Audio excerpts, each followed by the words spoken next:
Today, we're going to have some updates from our PI, Anna, on some of that ongoing activities with the MSCC. And then I'll give some MSCC updates on the activities that we've been currently conducting.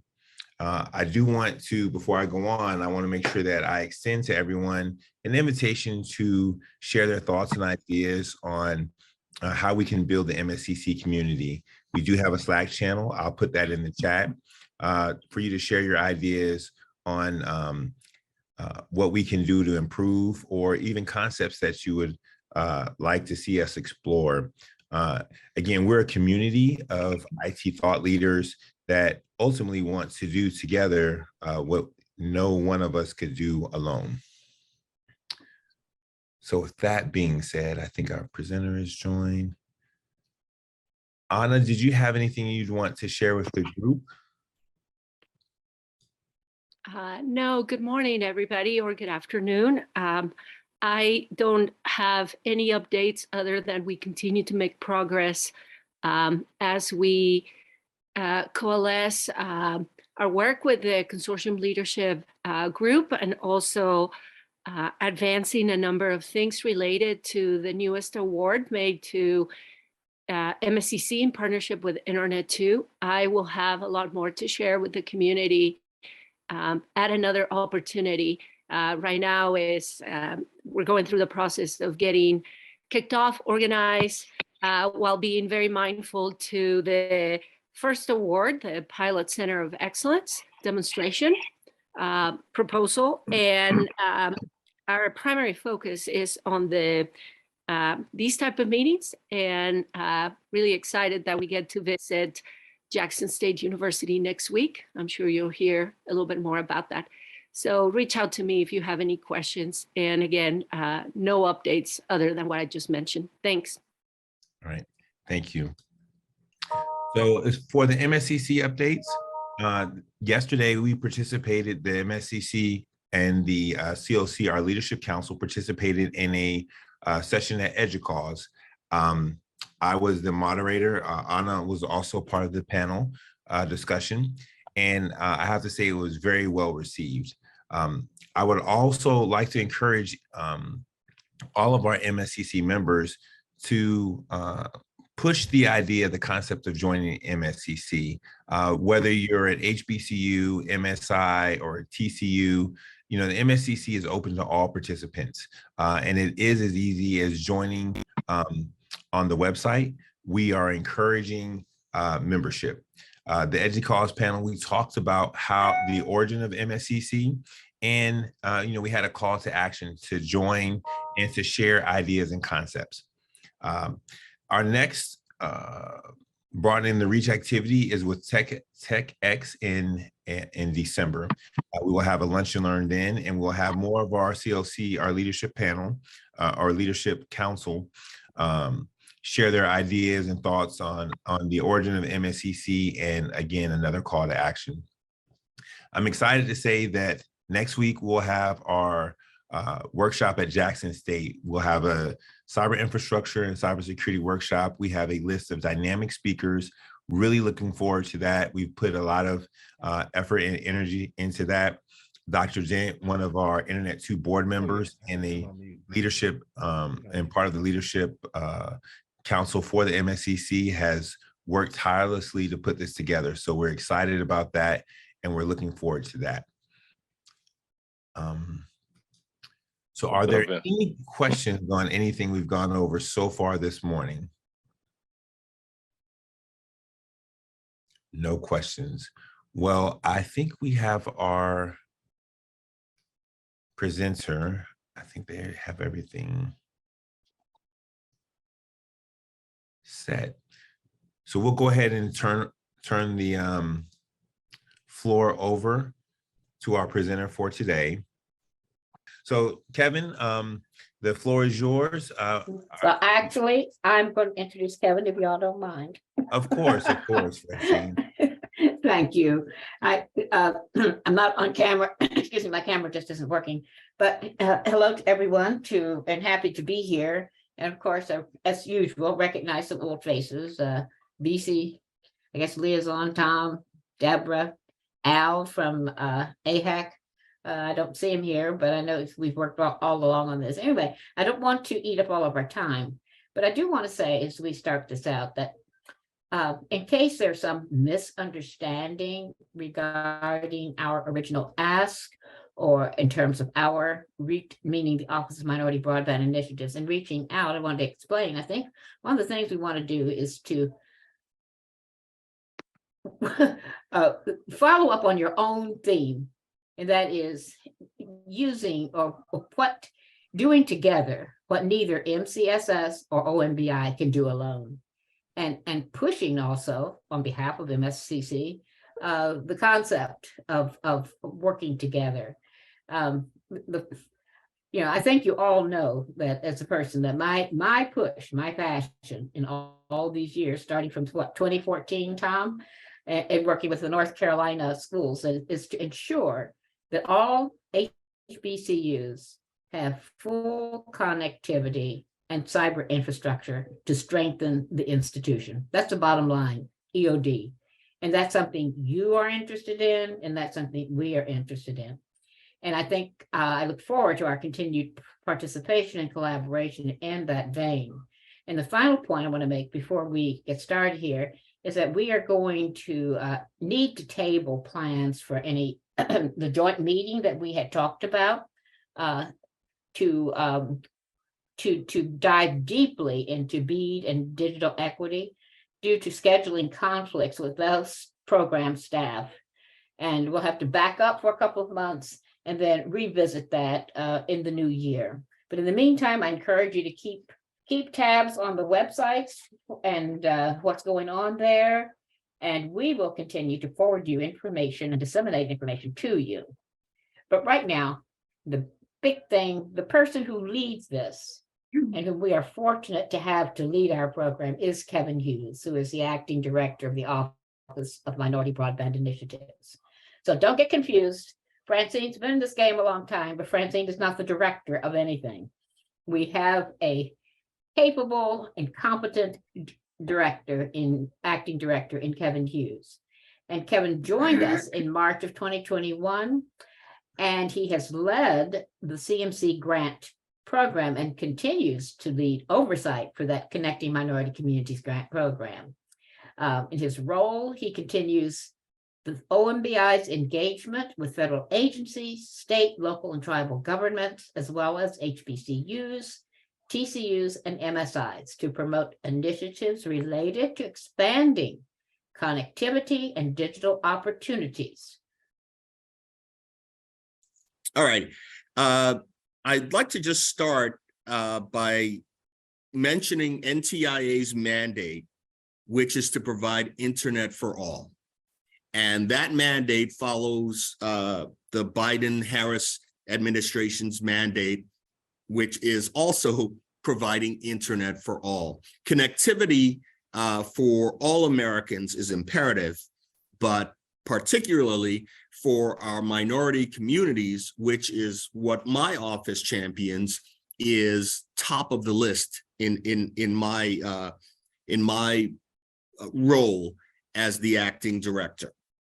So the Office of Minority Broadband Initiatives was created by the Consolidated Appropriations Act of 2021, and it was designed to promote equitable broadband access and adoption at HBCUs, TCUs, and MSIs, as well as their surrounding anchor communities. And it's important to reference the anchor communities because we're providing access to the institutions of higher learning with the idea that that will then trickle out directly into the surrounding anchoring communities. And that's how we're going to foster greater adoption across America. OMBI's guiding vision is to achieve digital equity for minority communities. And our mandate is to promote internet access, digital inclusion, and close the digital divide by providing opportunities for digital literacy training, access to workforce development, entrepreneurship, and to provide economic development and empowerment to minority communities. including veterans and seniors, which are two groups that are very close to my heart. Now, in addition to those very important duties that I just mentioned that my office champions, we also have direct oversight over the Connecting Minority Communities pilot program, which represents $268 million in funding to go to HBCUs, TCUs, and MSIs for the purpose of providing direct connectivity to those campuses, as well as for students and faculty in their homes as well. That grant also provides equipment in the form of tablets and laptops that the students can use, which helps them with regards to remote learning, distance learning, as well as providing funding for the hiring and training of IT staff and personnel.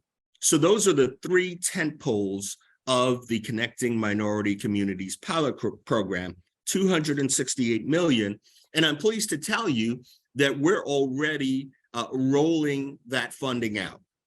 And I'm sure many of you are familiar with our program. Thus far, we had our first batch of awardees that were done in July. And then our second batch of awardees was done this month in October. We will continue to roll out our awards in a rolling fashion. And so that's very important that you guys are aware of that the awards are moving forward, that they are happening. You can visit our website and check out basically all the schools that have been awarded thus far. Some 22 million has already been distributed, allocated. And again, we will continue that process to roll those awards out. And so I wanted to just tee that up before I started my presentation to give you a little flavor of what our office is doing.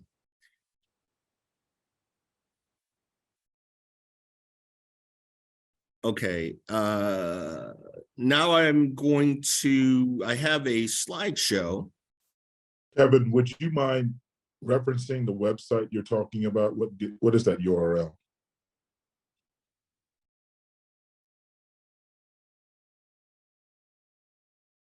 I'm sorry, can you guys see my screen? We can. I was just asking about whether you had the actual URL for your website, Yes, and where that page was. Yes, and we'll put that in the chat for you. I have some of my team members that are on with me, and either Dr. Al-Kaswani or Michelle Lamel will put that in the chat for you guys shortly. All righty. The Office of Minority Broadband Initiatives, as I said, we are basically here to serve our vulnerable communities, our vulnerable populations here in America. And here, as I told you, our guiding vision is to achieve digital equity for minority communities all across America by building that capacity within our institutions of higher learning. And as Francine mentioned, I am passionate about the work that we're doing here, as I am a professor myself. So I bring to this position my passion for teaching and educating our future generations, as well as the experience that I've acquired within the broadband field and industry. The three pillars here speak for themselves in terms of what we are here to do within the Office of Minority Broadband Initiatives. The CMC program obviously is a major component of what we do, but it's not the only thing. We also collaborate with federal, state, tribal governments, as well as anchor institutions and stakeholders. Our goal here is to build capacity within anchor institutions and their communities. This slide basically referenced information that I shared with you previously in terms of how our genesis and how we came to be. Section 902 of the Consolidated Appropriations Act of 2021 is what basically put together the Office of Minority Broadband Initiatives. And we were created to expand NTIA's reach to engage HBCUs, TCUs, and MSIs, and again, their surrounding anchor communities. These are just a few of our duties that I figured I would highlight. I mean, I highlighted several at the top, but I wanted to put these out so that you can see some of the charge that our office represents. Again, collaborating with federal agencies that carry out broadband internet access service support programs. So that would mean that we would work with and partner with agencies such as the FCC and their ACP program, for example. The USDA also has a broadband program, and several other federal agencies work together in terms of helping to uplift America and to provide internet for all. We also provide technical assistance for our institutions of higher learning and the anchor communities in terms of accessing other federal programs that deal with internet connectivity. So obviously the CMC program, that is our internal grant, but our window has closed for funding. And as I mentioned, we're already rolling our awards out. So what our office is doing under OMBI is helping institutions of higher education, higher learning, and community anchor institutions to find other federal funding that they can tap into. This is really exciting, guys, because I'm going to talk a little bit later specifically about how you can become a part of that, because this represents actual funding that you can receive and participate in, all from the federal government. I put this slide here just to show some of the breadth, if you will, of who we serve as OMBI. And we have institutions, of course, institutions of higher learning all across the US and its territories. HBCUs, TCUs, and MSIs are in 440 counties and county equivalents across 54 states and US territories represented here on this map. So as you can see, we have quite a constituency that we serve. Here on this slide, this references the $268 million that we have oversight over, direct oversight with the CMC pilot program, the work that we do in terms of outreach and partnership with the IIJA grants, which I'm going to talk about, as well as providing technical assistance to the HBCUs, TCUs, and MSIs, and our vulnerable communities and populations. Our job is to promote broadband access and digital inclusion and empowerment. And per our statutory requirement, we are required to provide an annual report to Congress showing the great work that this office is doing in terms of our outreach to the various communities. So with regards to connecting minority communities, this is a good segue from talking specifically about the Office of Minority Broadband Initiatives to talking about the CMC grant directly.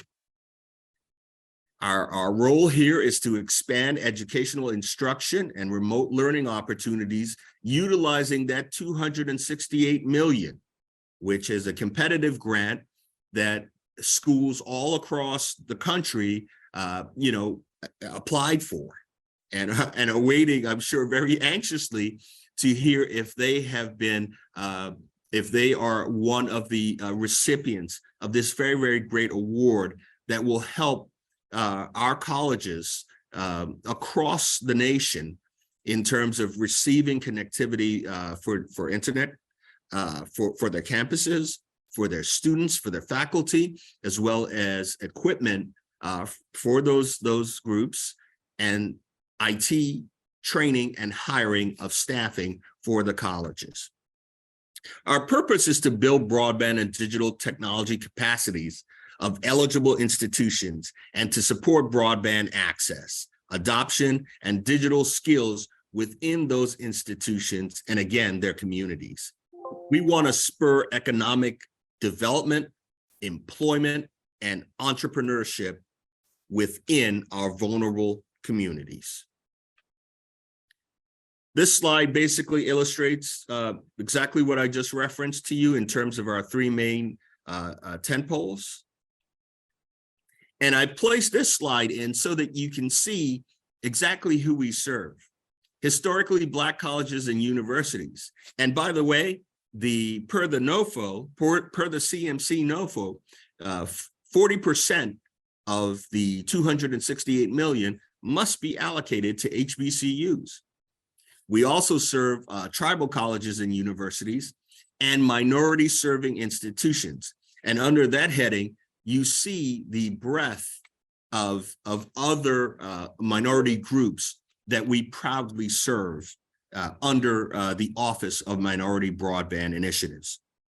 With regards to the CMC grant, though, that grant was also open to consortiums led by HBCUs, TCUs, or MSIs, which include a minority business enterprise, an MBE, or a tax-exempt 501c3 organization.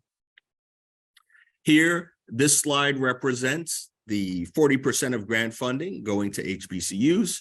20% of all grant funds must be used to provide broadband access and or devices and equipment. And again, all of these items that have been placed in the NOFO are designed to truly uplift the United States. I'm paraphrasing President Biden here, but when asked about the slogan, providing internet for all, he said, our role here, or our task here, is not to provide internet for some. I didn't say provide internet for some. I said to provide internet for all. And I really love that quote from him. Of course, I'm paraphrasing, but you get the gist. We really want to, just like how this country utilized, we built our highways and infrastructure, we built our electrical grid. We're doing the same thing with internet connectivity. And we're basically expanding our information superhighway and providing that direct connectivity to all Americans. So this slide represents what I was referencing earlier. Now, NTIA administers two sets of grants. You have the Consolidated Appropriations Act of 2021, which is the act that covers my grants and my office. That's how we were statutorily created, as well as the Middle Mile grant and the Tribal grant. Those all come under the CAA, as we call it, the CAA grants. But then we also have the IIJA grants, or they're sometimes called the BIL grants. Those are the more recent grants, which are much larger in funding, certainly. I mean, the funding there is historic funding for broadband, and those are the BEAD grant, and that's the Broadband Equity Access and Development Program, as well as the Digital Equity Grant, the second round of Tribal grant, as well as Middle Mile. So two sets of grants within NTIA. So my office as OMBI, we are tasked with bringing our stakeholders over to and introducing them to the IIJA grants and seeing how we can make smart partnerships there. We as OMBI are involved in that process because what the concept is that we would encourage our stakeholders, as I'm encouraging you all here on this call right now, to get connected with our office, and we would put you in touch with a representative of BEAD or DE within your state. And then the idea is that you would then, all of us would then go out to your state's broadband office and have a seat at the table where you can talk about your suggestions for how broadband funding should be used in your state. And great opportunity for all of you. So if you are a representative of an institution of higher learning, you're an HBCU, a TCU, an MSI, and you're on this call, I hope you heard me clearly, because our schools are anchor institutions, just like our churches and our libraries within the African-American communities, right? These are institutions that are basically hubs of innovation for us. And so we are relying on those hubs of innovation to help the states state where the funding should go for broadband and for digital equity within those states. And this is how my office works with you, our stakeholders, as well as with our fellow grants under the IIJA program.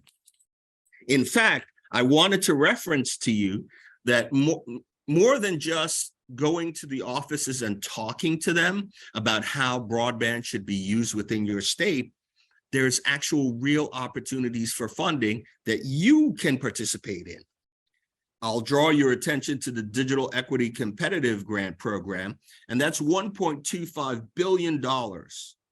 And that fund is open to eligible applicants, including nonprofit entities, community anchor institutions, which if you're a school or a library or a church, you fit into that category, local educational agencies, and entities that carry out workforce development programs. So what I'm saying to you is that you can actually apply for and access those funds if you fall into that category. So it's more than just, I want you to do both things. I want you to go and basically have a seat at the table to dictate where broadband funding should be used in your state. But I also wanted to let you know that the opportunity, should you be interested, is available for you to apply for those funds on your own. So that's the Digital Equity Fund or grant rather that I mentioned as an example. And opportunities are also available under Middle Mile as well as BEAD. And in fact, all of our grants at NTIA have some sort of on-ramp for minority communities to participate. So this is great news, guys. This is something to get excited about because there are opportunities here for everyone. Here, these slides basically back up what I was just telling you with regards to the bipartisan infrastructure law or bill and $65 billion to ensure that everyone in America has access to speed internet. And there you see on the right hand of the screen, administered by NTIA, the grants that I just mentioned to you, the BEAD grant, the digital equity, the tribal, and Middle Mile.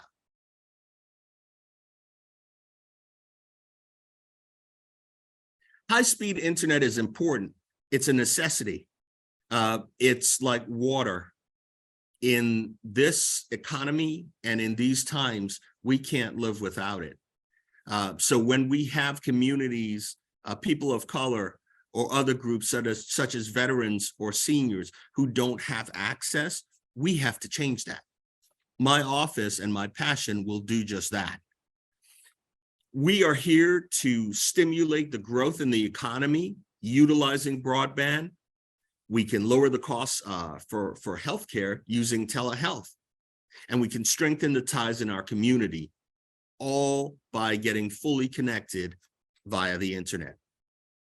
Affordable, reliable, high-speed internet has remained elusive for the communities of color, disadvantaged, marginalized communities, veterans and seniors for too long.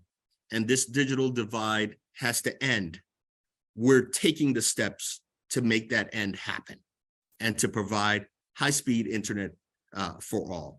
And when we talk about our institutions of higher learning, those of you who are members of colleges, you represent colleges and institutions, we're talking about gigabit speeds. All anchor institutions should receive gigabit speeds. Your connectivity should be at that level. To have anything less than that, it's something that can be changed with all of the funding that is coming down with the grants that are available. So just wanted to put that out there. Internet gives people freedom to live, work, and learn what they want and when they want. And here, this just shows you all of the things that can be accomplished through connectivity. We all heard the horror stories during COVID of students, college students, and younger students as well, going into the parking lot of a McDonald's to use the Wi-Fi to get connectivity so that they could do their work. We can't have that anymore. But that showed us where we were lacking within the country. And that showed us what we needed to change. And we will change it, because the funding that we've seen that has come down for internet connectivity is transformational and it's historic. And we all have to get on the train and get excited and get on board in terms of participating in providing connectivity for all Americans.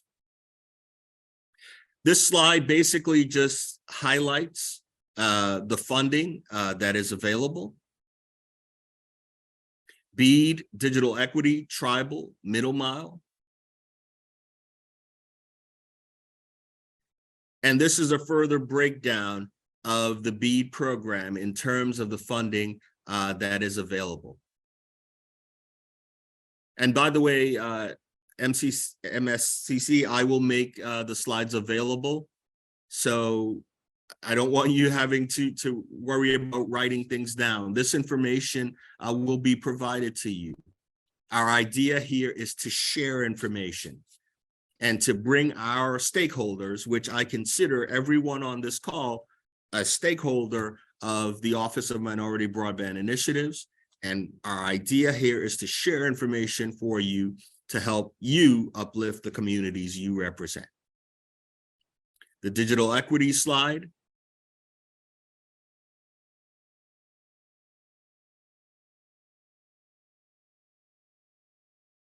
And this was the area, the example that I was mentioning to you with regards to digital equity specifically. I'll draw your attention to the competitive grant. That's the 1.25 billion. And you can read there the entities that are eligible to apply. And you will see, again, community anchor institutions is on that list.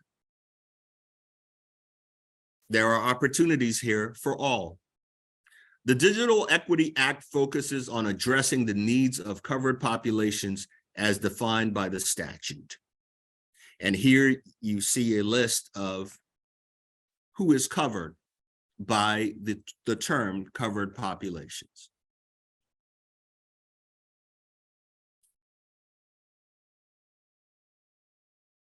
Planning funds will be used to develop state digital equity plans, which must contain several components. And here you see those details. One of the reasons why, for those of you that are members of HBCUs, for example, or any college or university, including community colleges, why it's important for you to become excited about this and to go and to meet with your state broadband office is that many times our colleges already have some sort of plans or ideas of what can be done within the state with regards to internet connectivity. This is a great opportunity for you to have a seat at the table to kind of suggest where funding for broadband can go for the greater good of your state. It's an opportunity to participate. It's about inclusion, not exclusion. Here again, eligible entities that are able to participate: community anchor institutions, civil rights organizations, public housing authorities, nonprofit organizations.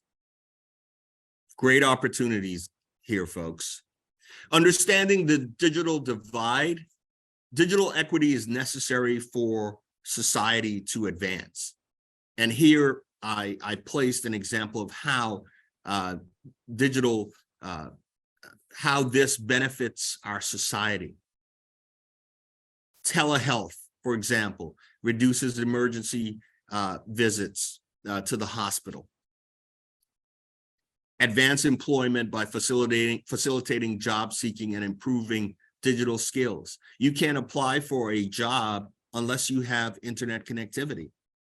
So if someone is saying to you that they don't have an internet connection in their home, the first thought is, and they're unemployed, well, how are you going to become gainfully employed without connectivity?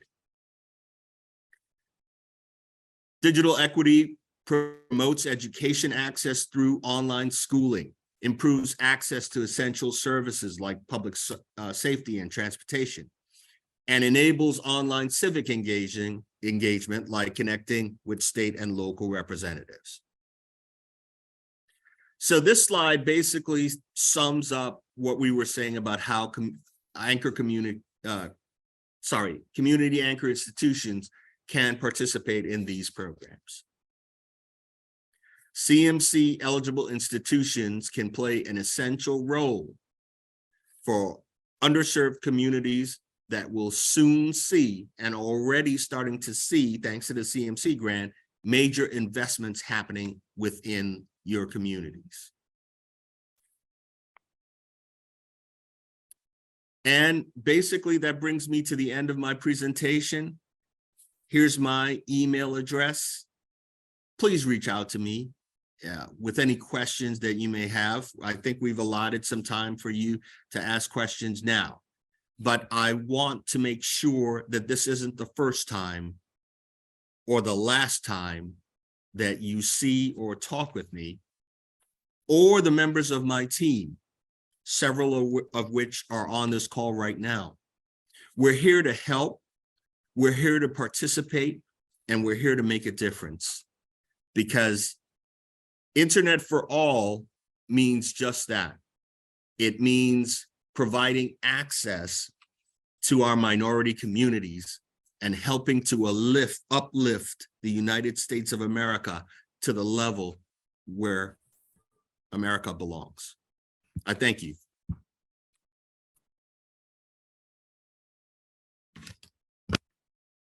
Kevin, thank you very much. I truly appreciate this insightful presentation. So what I want to do immediately is open the floor for questions. So I'll turn the floor over to anyone who has a question. Please raise your hand so we can call on you, just so it's in an orderly fashion, and we'll do our best. We have plenty of time to get everybody's questions answered. Bobby, I see your hand. Good morning, everyone. Thanks, Kevin, for that great presentation. We are indeed excited about some of the opportunities. I put a question in the chat, and I think it's something that's been echoed at several places that really needs to be addressed. Many of us have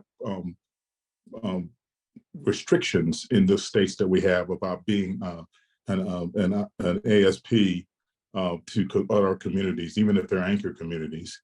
And so that concern is certainly part of what we're looking at when others are trying to apply for these grants. How are you guys addressing those concerns and limitations by state? Yes, and we are aware of, shall we say, challenges that some states may pose versus others.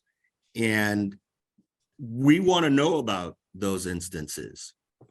And so, you know, the BEAD and the DE grant have, they have directors. Evan Feynman is the director of the BEAD grant, and Angela Bennett is the director of the DE grant. Those are my colleagues, both very competent and very passionate people.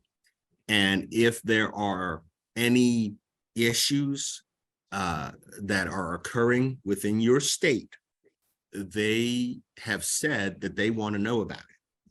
And so you can either contact them directly, or you can come through my office and we'll patch you through to them, and we'll ensure that your situation is addressed.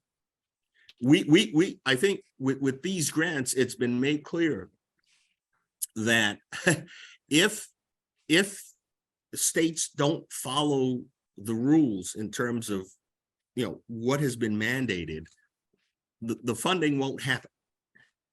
And so I wanted to make sure that you guys are aware of that today is a new day. And especially for the communities that we represent under OMBI, we want to address any issues that arise in terms of you guys not being able to access the funding for broadband that you need. Kevin, may I respond to that question also? Yes, please, Dr. Frank Al-Kaswani.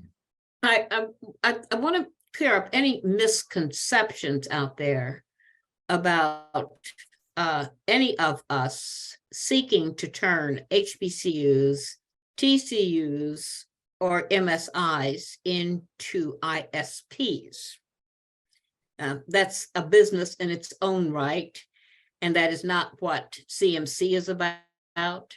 It's not what we are about in advocating that you, and pushing most strongly, that you become engaged in every state broad BEAD planning and digital equity planning and the opportunities that it affords. I think what is missed, one part of what is missing here is a full deep dive into the BEAD NOFO and into the digital equity NOFO. Middle mile was about connectivity at that level, but not BEAD nor DE, nor the Office of Minority Broadband Initiatives. I think I put in the chat what I think is a clear enough response to this, and that our push, whether you were talking about meeting with Maureen Lewis and I, when we were talking about CIO community of practice in North Carolina, or as we move to the launch of the Minority Broadband Initiative, up to now has been always about making sure that institutions have adequate and proper broadband infrastructure, Right, connectivity, in order to support and improve their ability to connect for research, to improve the academic programs. I'm only saying just the tip of the iceberg. You all have the answers and the questions for what you want to do, nothing else. I've seen enough of what goes on at our schools to know that what's going on is absolutely magnificent. Mhm. But to be able to ensure that every school, if connected, could take it full advantage of every resource that Internet 2 has to provide. That you have the full capacity to take part in every network that falls under QUILT, every regional education network, that you have the full capacity to connect to and take full advantage of every state broadband network. And above and beyond that, with respect to BEAD and digital equity grants, is what you are able to do with respect to providing resources to your communities. Right. Now, I've looked at enough of the CMC grant applications to know that many schools do provide connectivity to communities surrounding their schools, but they do that. They don't turn themselves into ISPs to do that. You guys and ladies are the experts on how you make sure or provide access in your communities to community centers, to HUD housing, to whatever. But that is not our goal. That is, you are the ones who will have to determine what problems you wish to solve with broadband. Right. And But thank you more so than that, much. what you push is cyber infrastructure, Mhm. which schools are not, am I correct in saying that they are not going to be fully equipped to be full participants in the 21st century without that connectivity? Isn't that what your message is? So, yeah, I say if there's any collaboration between us, it is to push the agenda with respect to what MSCC is about and how a collaboration between our mutual stakeholders would be to achieve what you wish to achieve and what we wish to achieve, and that's what? Full access, full connectivity. Right. Thank you very much. Thank you, Francine, for that. Thank you. And that's, If I could follow up just a little bit. Yes. And I'm only saying it because I want some clarity on it, and I don't want people to feel hesitant about what they can and can't do. Francine, I totally understand the point of view you're trying to give here, but if I would suggest that there would be some sort of expectation set that we're not trying to do exactly what you said, because I think everybody who reads this conversation and hears about supporting anchor communities is drawn back into those conversations they've had in the past, where they were trying to be ISPs, or they were trying things that looked like they were competing with ISPs, and that's causing confusion. My suggestion would be that maybe there's a way for you to alleviate that issue by setting some expectations early on. I'll respond to you. I understand what you're saying, Bobby. And I can tell you where that disconnect comes. And up until digital equity grants, I would say, our focus has been solely on connectivity. But when the conversation gets broadened to digital equity, there's a whole nother, I'm not saying it properly, there's a whole set of I don't know what the right word is. Kevin could probably speak to this better than I, but there's a whole set of expectations and community of folk out there who are engaged in digital equity from the standpoint of communities. So there's the National Digital Inclusion Consortium. There's, the digital equity collaborators, and they focus on communities. And what we need to do, I think, is have conversations that delve into how you make that connection. Did I address it at all? Yeah, you did, Francine. And I just wanted to piggyback on that. What we're talking about is ways that you can use connectivity with, to help provide access to your communities. You're not doing it as an ISP, but you're utilizing other methods with which to do that. We've seen under CMC with the grant applications that we've received, we've seen tremendous innovation in terms of what the schools intend to utilize the funding to do within their communities.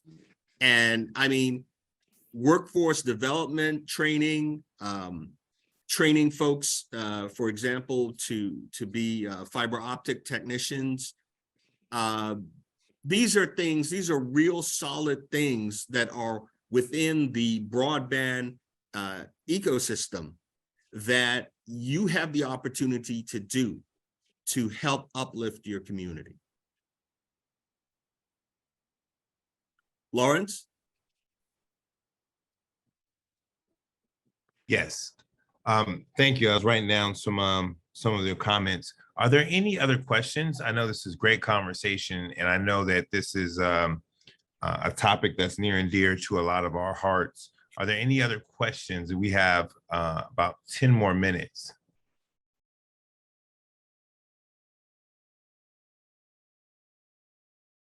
We're here.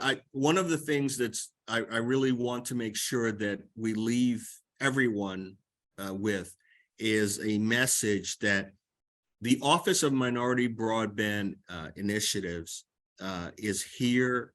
We were created in 2021, but we were created for a solid reason. and it's to ensure that our unserved and our underserved, our veterans, our seniors, and our minority populations are a part of the great energy and great movement that is happening underneath the broadband umbrella. And so if there's any message that I want to make sure that all of you take away from this conversation is that there are real opportunities for you to get involved and to be a part of this. And I encourage you to do it. I encourage you to become involved. And I would also ask that you work with our office, work with OMBI in terms of helping to leverage greater opportunities for you within your individual states. I think just a quick question, Bobby, what you brought up is a critical point. And I think we need to keep the lines of communication open and clear, and to make sure we clear up on our side any misconceptions that might be floating around with respect to what we as an office or any one of us individually is proposing for schools.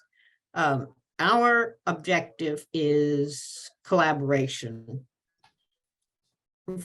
for the good of all. So I think it's important, if we can't do it in this conversation, that we set up another conversation and that we have continued, because nothing ever gets solved with one conversation, probably. Maybe continued dialogue is what's called for. But did we begin, or did I begin to address the concern that you are articulating? See, I really appreciate that. I think there are a number of people here who are concerned and don't want to be caught up in the buzzsaw that maybe they have been in the past. So let's please continue to talk about that and how we can set an expectation that makes that addresses their concerns, but opens this opportunity up to all. I appreciate that, and I think Kevin and our team would appreciate that, because if without clear, open, and collaborative communication, then what each is trying to do won't get accomplished, I believe. And we have so much to at stake now that leveraging the strengths of both of our office and your organization, I think, would be to the benefit of all. It's not a personal thing. The only thing personal is, yes, let's get the schools connected. The only thing personal is my passion for making sure the schools get what. We share that passion, Francine. So I believe so. Everyone on this call wants to see that happen. But I think what we want to do is make sure that there's a path that people don't get bad experiences and bad outcomes. And Absolutely. I think we agree with that too. We agree with you.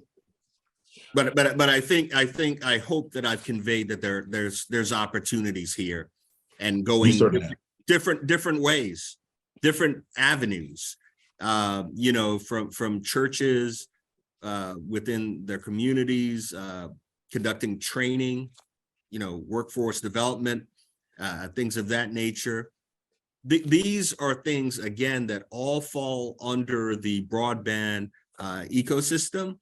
And these are great opportunities for folks to be trained to receive high-paying jobs within the broadband industry. So there's a whole host of different ways that we can all be a part of this great movement for internet for all. Absolutely. We have time for one more question. Damien, I see you have your hand up. Yes, thank you. Good afternoon, everyone. There's a question in the chat room that I'm not sure has been addressed, and I just wanted to get clarification on it. The question by Dr. Stevenson. I'm not sure how to pronounce your last name, but he's asking, how do we access funds from BEAD or funding for projects on our respective campuses if the application is closed? By the application being closed, does it mean that we cannot access those funds, or we still have to go to the state to access those funds? What exactly does that mean? Kevin, I can jump in if you like. Hi, I did respond to that question in the chat. So yes, the application time for the BEAD funds has closed. But the way the BEAD funds works is the funding is awarded to the state. So the state has money that they will contract with institutions like yourself and other anchor community institutions. They will contract them as sub-recipients. So that's why we are stressing the importance of, in layman's terms, sharing your great ideas, sharing how you have closed the digital divide in your communities, and escalate that up to your state broadband leaders, because they are looking for ideas. They are looking to find out who's unserved and who's not unserved. In addition to looking at the FCC maps, they want to hear from the boots on the ground. So that's how you get a seat at the table. You connect with them, you tell them what you're doing, what you can do to assist them, and they will contract with different companies, nonprofits, etc. They will begin making awards when they start to implement, when they start to close the digital divide. So that includes, that encompasses the DE grant, like there's capacity grants there, like all of these things are tied together. But you all, that's what you can do at the table, and you may become sub-recipients. You may be chosen as the conduit to carry out a program to connect people in your community. And it may be just an expansion of the program that you currently are successful at. So that is how you have access to the money. You have to go through your state broadband leaders and for lack of better explanation, plead your case and tell them why you need to be involved, and this is how we can help you. Wonderful. Thank you. Thank you for And that. thank you, Mr. Clark, for posing that question, because that's, again, OMBI can help to support you with the broadband offices within some of the states. You know, they're not, let's just say they're not fully staffed in some instances. And I think across the board, they're really looking for input from you guys. They're looking for input from the communities within their states in terms of how broadband should be deployed. So if you are an HBCU within a state, that's why I was saying you probably have a closet full of broadband related projects or ideas or concepts that you can take to the state broadband office and share it with them. And once that's done, then you have access, you have a seat at the table, and you can actually help to direct where the funding will be utilized within your state. Wonderful. Thank you again. Thank you for that question. I just want to mention one thing about that planning for the BEAD program. That planning is happening now. So I encourage you to move now. It would behoove you to move now and get connected with your broadband leaders. The states have been given money to do this planning, and they have 270 days to come up with a plan. So now is the time for you to have the conversations. Thank you. They will see me Monday morning. There you go. That's what we like to hear. And folks, I wanted to introduce my team member, Michelle Lamel, and we have several other team members. I can't see them all, but obviously Francine and Michelle and myself are just some of the very helpful people within the Office of Minority Broadband Initiatives that are here to serve. We're here to help. And so that's another one of the very important messages that I wanted to leave you with, is we can help be conduits for the access that you're looking for. And all you have to do is just reach out to us, and we're here to support. I can't help but bring up BC, who is on this call from Morgan State. And I can't think of, I'm sure there are others, but right at the moment, I can only think of one great example of what happened during COVID, the close down for COVID at Morgan, when everybody else and so many of the schools were out and students didn't have access. So many research labs had to close down. As you all know, many students lost jobs. They lost internships. They couldn't get new jobs. But if I'm not wrong, BC, correct me if I am, your AI, artificial intelligence? Is Yes. that it?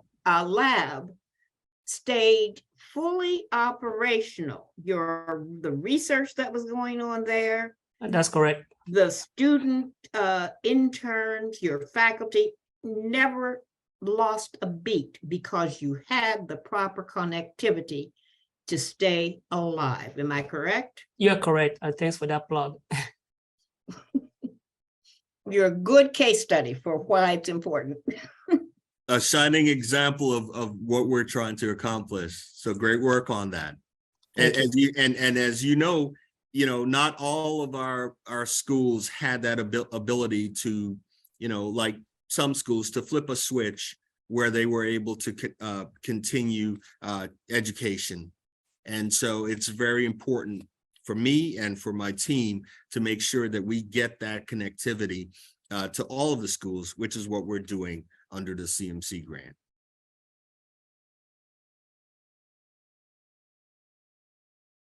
So I just wanted to just wrap. I think we're at time or close to it, to say that, again, I feel very positive and good about this, not only about my team, but about our office. And today is a new day because this office never existed before. We are grateful and thankful for the great work that Francine Al-Kaswani did in the past, which helped to lay the great foundation for the office, but the office never existed before. It does now. And we are here to do meaningful work, not to pay lip service and not to hold webinars that go nowhere. And no one has the time for that. We want to make a difference within our communities. And I hope that I have conveyed that to you all, that we do care, we're here to serve, and please reach out to us. We absolutely will. Kevin, Francine, Michelle, I wanted to say thank you for taking the time to share this presentation with us and to help us provide clarification. This has been very insightful. I will also receive your offer to collaborate. Invite you back just to continue the conversation, like Francine said, so I'm sure there may be follow-up conversations later on, but we do want to keep that opportunity to collaborate open and the opportunity to have dialogue. I think that's critical. So thank you again to the members of the MSCC. If you could send me your slides, I'll make sure that everyone that's on this call has access to the slides. We can send it through our distro. This meeting was also recorded, so that will be posted as all of our all hands meetings are. So I encourage everybody, if you have questions or just want to go back and listen to Kevin's presentation, it is available, and that will be posted as all of our meetings are. So again, thank you again for just taking the time and providing clarification and sharing information with us. So if there are no further questions, that is all for today. So thank you, everyone. Have a good day.